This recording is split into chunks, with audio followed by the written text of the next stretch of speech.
Bryn is here for some high levels of anxiety. He can pace for really long periods of time, barks, whines, and carries on, wanting attention. He shakes anytime he hears something that he thinks might be his food, and he's kind of struggling integrating with the dog that is already in the home. So we're layering leash pressure onto commands he already knows. This is video 1 of 2. These exercises are crucial for anxiety. Pretty freaking adorable. He's a small shepherd that the family just adopted. They've already been working with him on his basics. Yes, he's very underweight. Again, he's right out of the shelter. And so he's pretty crazy about food. So we're definitely using food to just work with him. But yeah, I know. But I'm gonna show you what we've done the last couple of days. We'll probably do for one more day tops. And then we're gonna cut out food because he's nuts. You nuts for food? Yeah, he's very sweet. Okay, he's got some issues standing still. He's got some issues with some anxiety, with getting attention from people. It's already improved because the family did a really great job when they first got him. Sit. Good. Released. Good.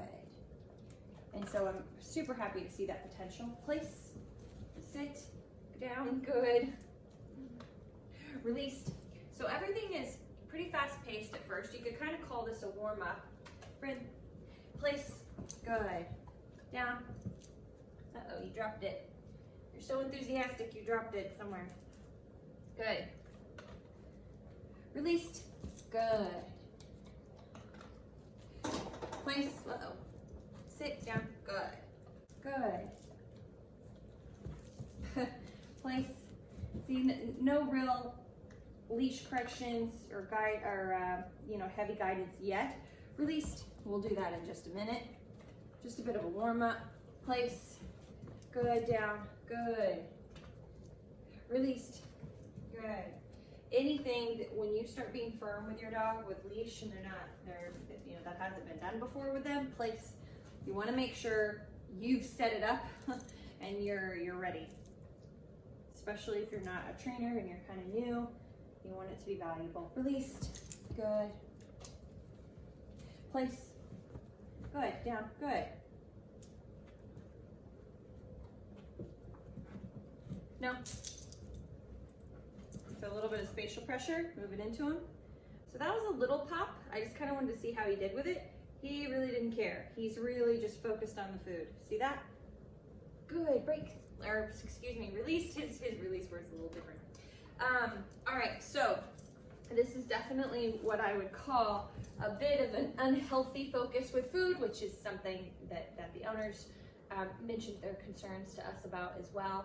And so that's why we want to do it to kind of build up some speed, some momentum, but we'll be weaning off of it really quickly.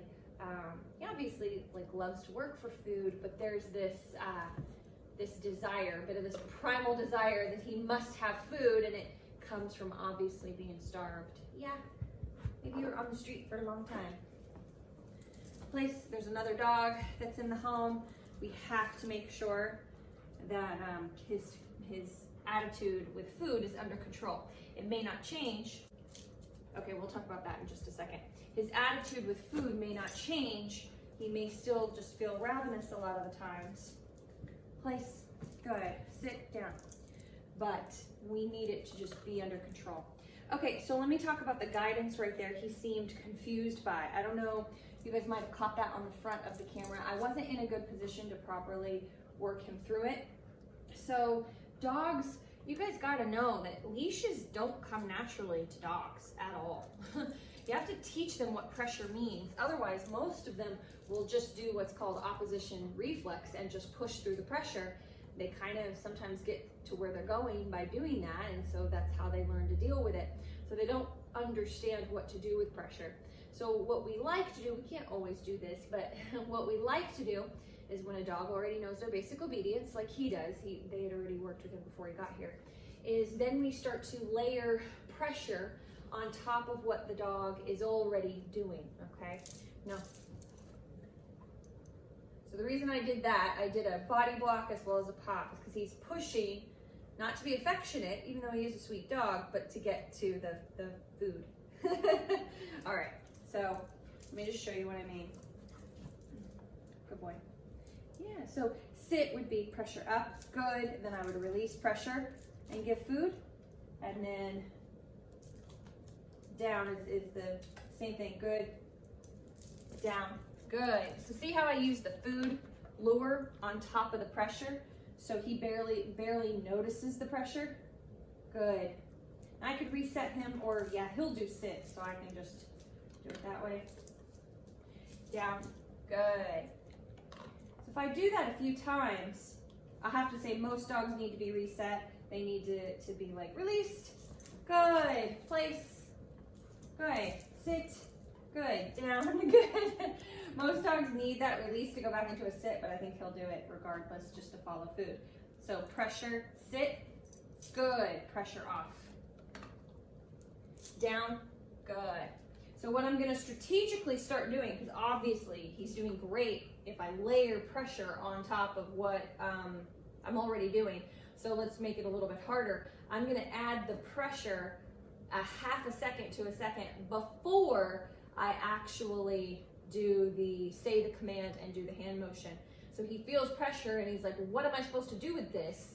And then I tell him what to do with it. So we create a bit of a link. It's a real bit of a fine-tuning technique. We do the same thing with e-collar. You're too smart. Down. Good boy. So it's pressure first. Sit. Good. And then I'm off pressure. Good boy. Sit. Good. Down. Good. That was good. Sit. Good. Down. Good. Good boy. Very good at this. Released. Good boy. Sit. Good. Down. Good. How am I supposed to teach you pressure down if you're so good at it? Released. Good.